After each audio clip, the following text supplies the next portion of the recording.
بسم اللہ الرحمن الرحیم۔ انشاءاللہ فجر کے بعد ہم روزانہ 2 سے 3 منٹ بیٹھیں گے، اور 2 سے 3 منٹ سے زیادہ وقت نہیں ہوگا۔ بس اس درمیان 1 2 ضروری مسئلے ذکر کر دوں گا، جس سے انشاءاللہ رمضان کے ضروری باتیں انشاءاللہ سمجھ میں آ جائیں گی۔ سب سے پہلی بات کہ نبی اکرم صلی اللہ علیہ وسلم نے ہمیں حکم دیا ہے کہ تصحروا، سحری کیا کرو، فإن فی السحور برکہ، آپ نے فرمایا کہ سحری میں برکت ہوتی ہے، لہٰذا یہ ہوتا ہے پانی پی لو اور پانی پی لو اور پانی پی لو، بعد میں پیاس نہ لگے، اس طرح کرنے کی ضرورت نہیں ہوتی۔ بعض لوگوں کو سجدے میں الٹی سی آ رہی ہوتی ہے، وجہ اس کی ہے کہ وہ زیادہ پانی پیو تاکہ دن اچھا گزرے۔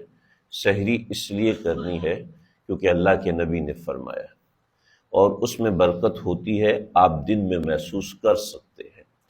ایک بات۔ دوسری بات یہ ہے کہ سحری ضرور کرنی چاہیے۔ آپ صلی اللہ علیہ وسلم نے فرمایا ہمارے روزے اور اہل کتاب کے روزے میں فرق سحری کا ہے، لہٰذا کبھی کھجور کھا لیا کرتے تھے آپ صلی اللہ علیہ وسلم، کبھی ستو چبا لیا کرتے تھے، اور کبھی ترمذی کی روایت ہے کہ آپ نے مرغی کا سالن نوش فرمایا۔ تو یہ آپ صلی اللہ علیہ وسلم کی سحری ہوا کرتی تھی، لہذا سحری کھانی چاہیے۔ پیٹ بھرنا ضروری نہیں ہے، لیکن سحری کھانی ضرور چاہیے۔ پھر سحری کی حد متعین ہے۔ آج کے زمانے میں جیسے آج کا روزہ 5:28 پہ بند ہوا، تو اذان کا انتظار نہیں کرنا، سائرن کا انتظار نہیں کرنا، جو وقت ہے بس اس وقت سے پہلے روزہ بند کرنا ضروری ہے۔ ایک اور چیز ہم سمجھتے ہیں بند کرنے کے لیے وہ بِصَوْمِ غَدٍ نَوَيْتُ مِنْ شَهْرِ رمضان پڑھنا ضروری ہے۔ نمبر 1 تو یہ دعا ثابت نہیں ہے، لیکن کوئی پڑھ لیتا ہے تو اچھی بات ہے، لیکن یہ دعا پڑھنا ضروری بھی نہیں ہے۔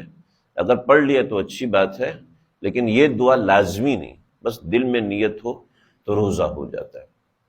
ایک آخری مسئلہ نماز کے بارے میں، ہمارے ہاں بڑی غلطی ہوتی ہے، نماز میں امام سے آگے چلے جاتے ہیں، امام سے پہلے رکوع کر لیا، امام سے پہلے سجدہ کر لیا، اس سے نماز خراب ہو جاتی ہے۔ لیکن اگر سلام امام سے پہلے پھیر دیا تو اس کو اصطلاح میں کہتے ہیں خروج بصنع المصلی۔ اس کا مطلب یہ ہوتا ہے کہ اپنی طرف سے نماز ختم کر دی، اس سے بندہ نماز سے نکل جاتا ہے، نماز خراب ہو جاتی ہے، فاسد ہو جاتی ہے، نماز دوبارہ دہرانی پڑتی ہے۔ اس لیے نماز کے ارکان میں امام سے آگے نہیں نکلنا چاہیے۔ ایک روایت میں آتا ہے کہ جو نماز کے ارکان میں امام سے آگے نکلتا ہے، روز قیامت جب اٹھتا ہے تو اٹھے گا تو اس کی شکل گدھے کی مانند ہو جائے گی، تو اس نے فریضہ ادا کرنے کا طریقہ ہی نہیں سمجھا۔ تو اس کا دھیان بڑا ضروری ہے۔